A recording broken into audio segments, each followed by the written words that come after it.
seperti itu. Baik, Assalamualaikum warahmatullahi wabarakatuh. Waalaikumsalam warahmatullahi wabarakatuh. Perkenalkan, Perkenalan dulu. belum disuruh ya? Belum suruh, Anda itu gimana sih? Saya kan moderatornya. Iya. Mau Mas, silakan perkenalkan nama, alamat, tempat tanggal lahir, makanan favorit, minuman favorit, Status? Oh. Baik, teman-teman semua, cah-cah Jogja, cah-cah Yogyo, perkenalkan nama saya Danang Ramdhani, akrab dipanggil Dani. Bukan seorang capo ya, kalau di Tribun itu ada namanya capo, itu yang menggiring teman-teman untuk bisa nge-chance gitu. Bukan seorang capo, saya hanya seorang penggemar tim Persebaya atau bonek ya, yang memang bersama teman-teman yang lain sedang berjuang, berikhtiar, sama kayak teman-teman di Teras Dakwah juga yang sangat luar biasa sekali perjuangannya ya. Tapi kami mengambil dari sisi supporter yang memang ya begitulah supporter ya. Seperti itu. Sekaligus saya juga sebagai ketua sinergi dakwah yang tentunya belajar banyak dari teman-teman Teras Dakwah yang kiprahnya lalu perjuangannya untuk dakwah cukup luar biasa sekali Mas Afif. Baik. Sebentar, kita kenalan lebih. Kan kita udah kenalan sama Mas Daninya ini ya. Tapi kita belum kenalan lebih dalam lagi sama Bonek Hijrah. Sebenarnya apa tuh Bonek Hijrah itu? Bonek Hijrah sendiri adalah komunitas sama sih seperti komunitas bonek yang lain. Kalau di sini kan ada BCS ya, ada BCS, PSS, ada Slemania, ada Braja Musti, ada kalau Persiba itu apa ya namanya? Pasar Bumi, betul. Ada Laskar Samber, ada Pasopati ada ya. Kemarin juga ketemu teman-teman Pasopati waktu kita ngadakan, waktu Persiba ngadakan Forever Game. Sama seperti lain, sama The Jack, sama Viking, sama Aremania juga sama. Sebuah komunitas ya, komunitas supporter bola yang memang kalau dibilang berbeda genre, iya. Kita coba melihat di sisi, ya tahu sendiri kan teman-teman bonek itu citranya seperti apa kan ya. Rusuh, barbar. Yang terakhir katanya bakar stadion ya. Saya alhamdulillah itu hadir Mas. Bakar juga? Enggak. Pak polisi ini yang bakar ya? Enggak. Teman-teman itu udah mau turun. Iya. Mas, ayo turun. Lapo, sholat katanya gitu. Kan itu waktu maghrib kan. Sholat? Iya. Jadi itu kan kita terbiasa karena waktu jam bertanding di Liga Indonesia itu kan nyeleneh. Main 3:30 wajar. Malam itu main pas azan maghrib. Kalau di sini 6:30 lah kan baru selesai sholat ya. Baru azan kan, azan jam berapa? 18.10 ya? Sini 18 9 atau 10 ya? Ya, seperti itu. Nyeleneh, kadang sampai ada buat tulisan kick off jangan azan maghrib atau azan isya, seperti itu. Karena memang ya sepak bola itu diciptakan untuk seperti itu kan ya. Jadi kita selalu terbiasa membiasakan teman-teman bonek hijrah atau bonek dari komunitas manapun itu untuk sholat ke stadion. Stadion itu nggak gampang Mas, kita harus berangkat 2 jam sebelum kick off. Kick off 3:30, kita harus berangkat 1:30. Asar jam 3. Alhamdulillah di Gelora Bung Tomo, di stadionnya milik Pemkot bukan milik Persebaya, itu ada masjid. Tapi masjid di lingkungan stadion itu sangat-sangat sekali tidak terawat karena tidak ada pemukiman. Otomatis tidak terawat kan, ya seperti itulah kondisinya. Kita masih bisa sholat di sana. Atau kalau nggak gitu, itu kalau laga-laga receh ya, laga-laga melawan tim-tim yang notabene di bawah Persebaya gitu. Tapi kalau pas big match versus Arema, Persib, Persija, lalu lawan PSS Sleman, itu kita harus segera masuk stadion. Karena kalau nggak masuk, kita nggak dapat seat, dapat tempat. Nah, otomatis kita harus pintar-pintar ya menempatkan diri. Nah, kita cari tribun yang sekiranya paling atas. Memang fasilitas di tiap gate di stadion itu ada musola Mas, tapi mesti terkendala kotor, lalu terkendala air yang mampet. Nah, bau juga gitu? Oh, kalau bau sih enggak. Sempat beredar yang rame sama gubernur itu juga kan, karena dicalonkan sebagai tuan rumah, salah satu stadion tuan rumah di Piala Dunia U20 tahun 2021. GBT kan juga ikut masuk kan. Karena bau sampah, karena memang dekat sekali dengan TPA, tempat pembuangan akhir Itu sudah gunung samanya gitu kan, hampir tingginya sama seperti stadion. Jadi tapi kalau bau enggak, kalau pas anginnya enggak ke stadion gitu. Tapi kalau hujan ya kadang bau kadang enggak gitu. Jadi kalau di keadaan stadion sendiri, tribun sendiri tuh kita mesti kayak kemarin kita lawan Persis Solo itu kita berada di tribun paling atas lantai 2, pojok sendiri. Agar mudah kayak itu ya, kayak Ustadz Adi Hidayat ya, pojok kanan atas. Pojok kanan bawah. Ya, pojok kanan atas baris kedua. Jadi kita di atas sendiri karena memang posisi tribunnya lebih luas, untuk sholat lebih enak. Jadi nggak usah ninggalkan. Betul. Nah, kita dalam keadaan wudhu, jaga wudhu juga. Terus kita teman-teman itu kita biasakan untuk bawa spray berisi air, bukan minyak wangi. Airnya digunakan untuk membasuh, untuk wudhu kan boleh kan, air mengalir kan itu kan masih boleh. Atau kita bawa air mineral gelas, karena kalau botol kita dilarang masuk, mesti disuntak plastik seperti itu untuk menghindari lemparan. Seperti itu kalau apa namanya rulesnya di stadion seperti itu. Nah yang kemarin itu kan ngundang Cak Nun. Ngundang Cak Nun kan seru kan, ngundang Cak Nun. Pas rundownnya jam 6, itu pas setelah azan maghrib. Azan maghrib kemarin tuh 17.56 kalau nggak salah. Nah, setelah azan beliau naik, kita sholat.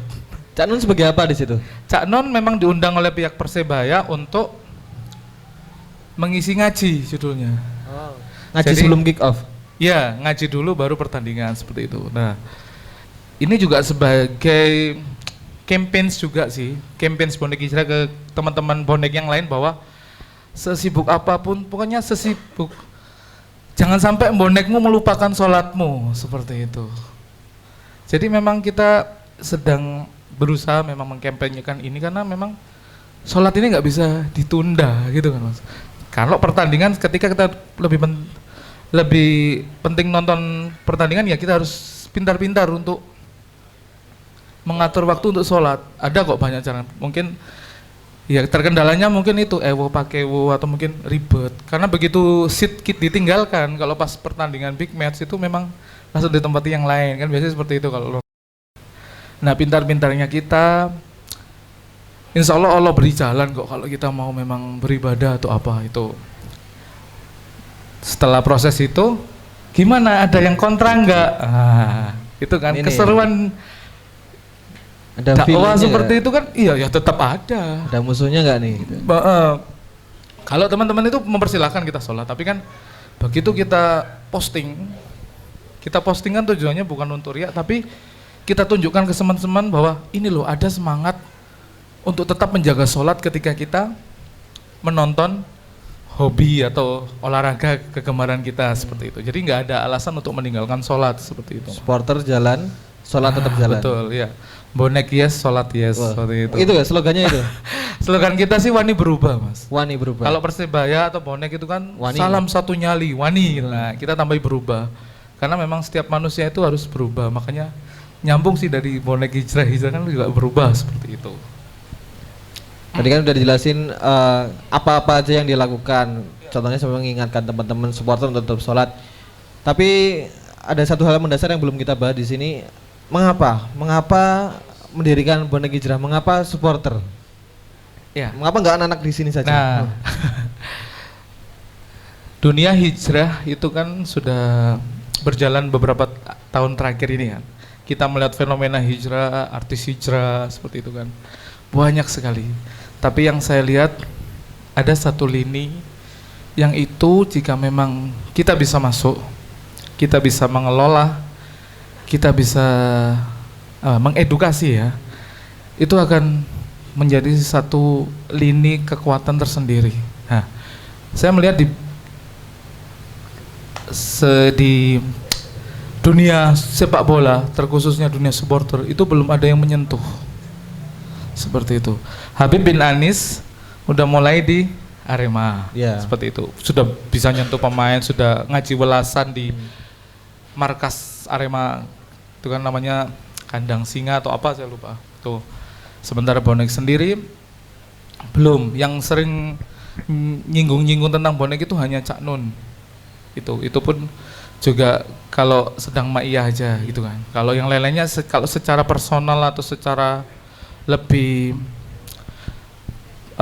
personal juga belum. Nah, kita mencoba untuk, sayang sekali kalau ladang dakwah di dunia supporter ini kita lepas begitu saja. Semisal memang kita mampunya masih dalam taraf mengingatkan, ya kita coba. Alhamdulillah saya lihat juga muncul akun-akun serupa di teman-teman, ada Bobotoh Hijrah, Bobotoh Takwa. Kalau teman-teman BCS ini saya juga belum menemukan. Mungkin nanti bisa teman-teman awali, atau mungkin sudah mulai yang mungkin suka bola, juga seorang supporter, itu bisa.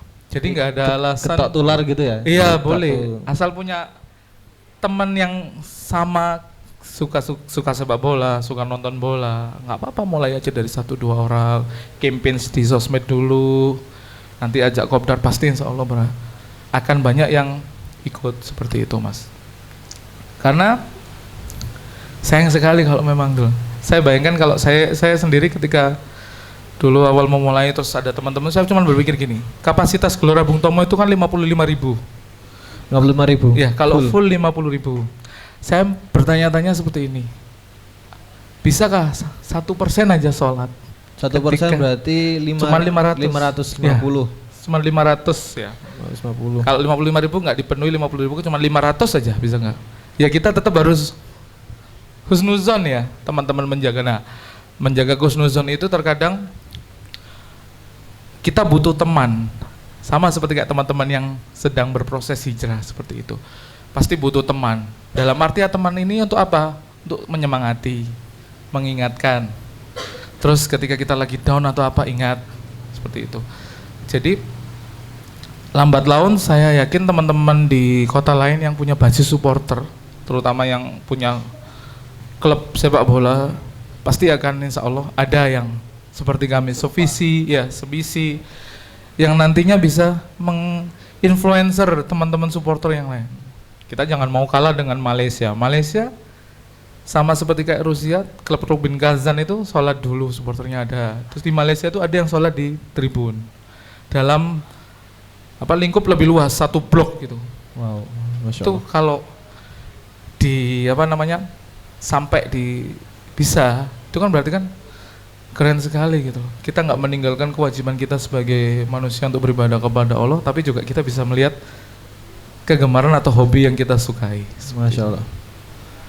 500 orang itu se-TD full kapasitas. Jadi kecil ya di sana. Jadi udah full kapasitas. Jadi kita jangan kalah jadi di Malaysia jangan kalah sama Upin Ipin kita ya. Iya. Masa buaya kalah sama tuyul. Terus tadi Mas Dani kan nyinggung tentang visi nih. Ya, visi besarnya Bonek Hijrah itu apa?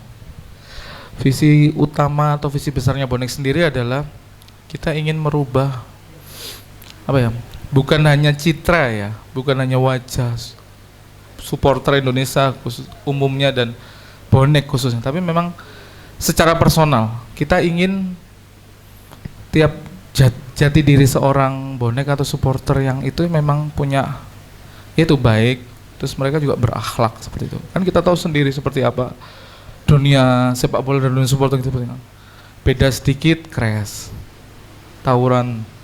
Yang terakhir saya pernah dengar yang PSIM Jogja lawan Persis Solo yang di stadion itu kan sampai rusuh, sampai stadion dekat rumah saya itu. Oh iya, sampai seperti itu gitu.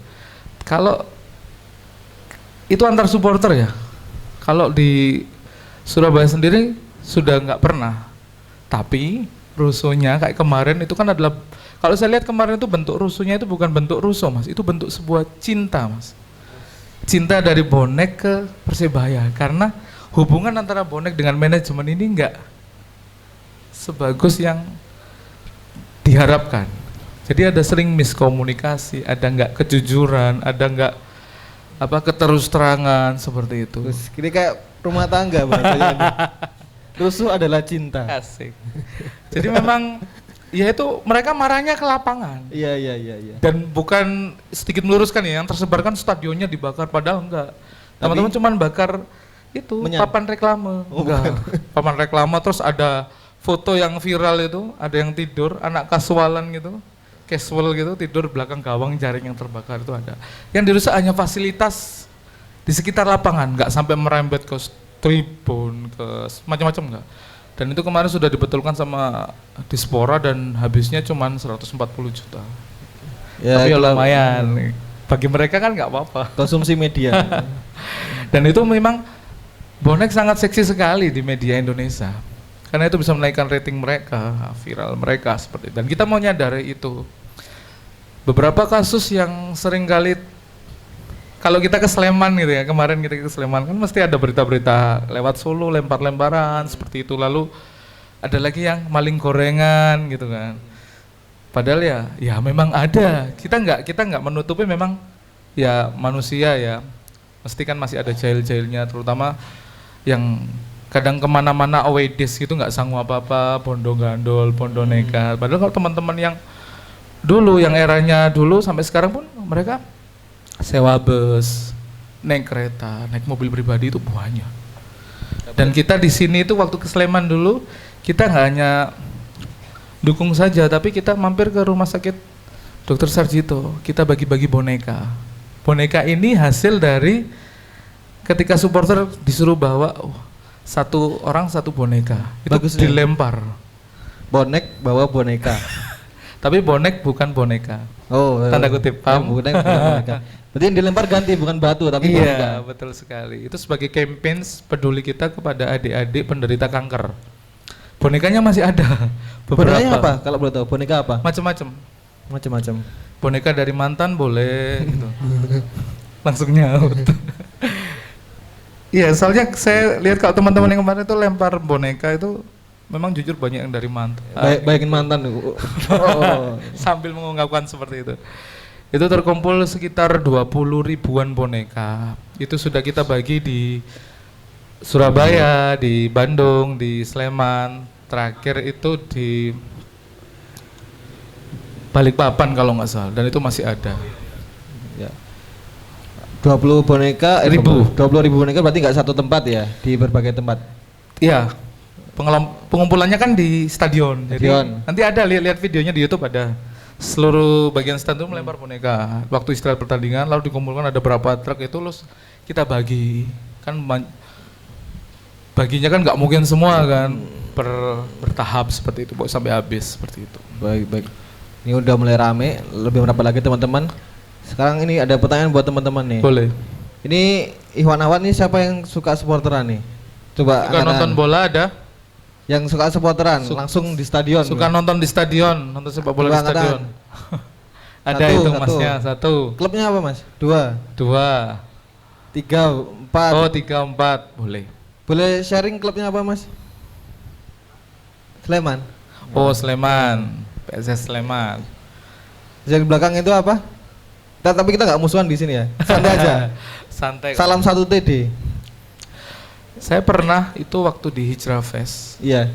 Kita kan ada panggung di luar kan. Saya ngobrol. Itu waktu peristiwa setelah meninggalnya almarhum Harlingga. Iya. Harlingga ini supporter Persija, Cek yang nekat nonton ke Bandung. Iya. Itu terus ketahuan terus sama oknum-oknum yang nggak bertanggung jawab, terus dimasa seperti itu. Saya menampilkan slide foto, nggak foto sih, ucapan bela sungkawa innalillahi seperti itu. Teman-teman The Jack itu pas ada yang hadir gitu. Mereka hadir, terus setelah saya turun, mereka nyamperin ke booth. Waktu itu kita ikut teman-teman sinergi dakwah, mereka nyamperin di booth. Cuman hanya bilang, Mas saya The Jack, seperti itu aja. Terus kita kemarin waktu pertandingan yang di GBK Persija lawan Persibaya itu ada teman-teman tuh kan banyak yang nekat berangkat. Padahal secara itu juga bahaya juga sebetulnya. Tapi non atribut, tidak memakai atribut. Nah, itu ketahuan sama teman-teman The Jack. Itu viral juga di sosmed. Terus besoknya The Jack ini foto terus bilang, tenang aja, lo gue amanin. Karena gue tahu gimana rasanya nonton di kandang rival. Tenang aja, lo akan aman, gue juga tahu perasaan bapak ibu lo di rumah. Nah itu viral, lalu kita coba up, teman-teman bonek yang lain juga up. Itu menandakan bahwa sejatinya antar supporter itu sebetulnya ada sisi romantis ya. Betul. Itu udah romantis banget loh itu tadi. Jadi ya tahu sendiri, kalau ada yang pernah bilang gini, salah satu petinggi PSSI yang dulu tuh bilang gini, sepak bola tanpa kerusuhan atau sepak bola itu nggak asik. Tahu maksud dari perkataan saya saudara? Sejatinya bahwa rivalitas itu hanya 90 menit ketika di lapangan. Kita boleh adu chance, adu kreativitas, itu boleh. Tapi jangan sampai kalau sudah selesai itu kita sampai bertarung. Karena memang tidak ada satu kemenangan pun yang senilai dengan harga satu buah nyawa. Masya Allah. Seperti itu Mas. Terakhir Mas, ini motivasi, coba Mas Dani ngasih motivasi buat teman-teman di Jogja yang ingin membuat seperti bonek hijrah. Ya saya juga dalam rangka belajar juga kan. Saya juga menasihati diri saya sendiri juga ke teman-teman. Kalau memang ingin niat untuk terjun atau memang punya semangat untuk merubah, kita mulai dari diri sendiri. Lalu kita ajak teman-teman kita yang memang satu visi, satu misi. Nah dari situ insya Allah akan beri jalan. Seringkali bonek hijrah itu yang ya follower cuman berapa, terkadang juga nggak dipandang remeh dengan komunitas lain. Apa hijrah bonek kok hijrah bonek aja kata hijrah gitu kan. Emang apa hijrah nanti nang Arema kata hijrah. Ada yang seperti itu kan. Tapi itu memang ya itu sebuah tantangan gitu. Lambat laun Allah itu akan beri jalan kalau kita memang punya niat untuk kebaikan. Niat kebaikan apapun itu pasti akan Allah tolong dengan cara yang tidak bisa manusia kira, seperti itu Mas. Jadi tetap lakukan itu, tetap ikhtiar, tetap berdoa, tetap berhusnuzon sama Allah dan keep fight. Jadi harus tetap berjuang. Dan istiqomah tentunya. Betul, setelahnya baru istiqomah. Karena istiqomah itu berat, yang mudah istirahat. Kita istirahat sholat isya. Mantap, closing yang mantap. Kalau mau tahu info dari bonek hijrah, dari mana kita tahu? Langsung sosmednya? aja dilihat di Instagram boleh, di follow juga monggo di @bonekhijrah. Itu nanti ada beberapa yang sekarang ini kita lagi menyoroti bahwa seringkali supporter itu hanya dijadikan alat politik, alat kekuasaan untuk para calon-calon meraih kekuasaannya. Nah, kita biasanya harus selain ngonter kita juga harus membatasi diri bahwa kalau dibilang netral ya kita netral karena memang itu hak asasi manusia masing-masing kan Mas, nggak bisa dipaksa, itu kembali ke masing-masing orang, nggak bisa dari ranah komunitas seperti itu Mas. Baik, Masya Allah. Matur nuwun Mas Dani, sama-sama. atas sharingnya, semoga ini sebagai pemicu semangat teman-teman baik di Jogja maupun teman-teman yang dari luar daerah yang kebetulan ngaji TD untuk memunculkan bonek-bonek hijrah di tempatnya masing-masing. Saya tunggu teman-teman BCS atau Slemania Hijrah nanti boleh. Kita bisa kolaps kegiatan kalau lagi AWD di sana. Oh iya, PSIM ya, Braja Musti Hijrah. Ya sama aja, sama-sama Jogja ya. Ya, Braja Musti Hijrah boleh. Baik, itu aja Mas. Oke, matur nuwun. Karena yang berat istiqomah, mari kita istirahat lebih dahulu. Silakan untuk teman-teman Ikhwan untuk sholat isya berjamaah di Masjid Sultanain. Nanti pertigaan belok kiri. Dan jamaah awat silakan sholat isya berjamaah di teras dakwah. Nanti akan dibantu oleh panitia untuk persiapan tempatnya. Dan barang bawaan silakan dibawa masing-masing. Kita lanjutkan pada sholat isya berjamaah.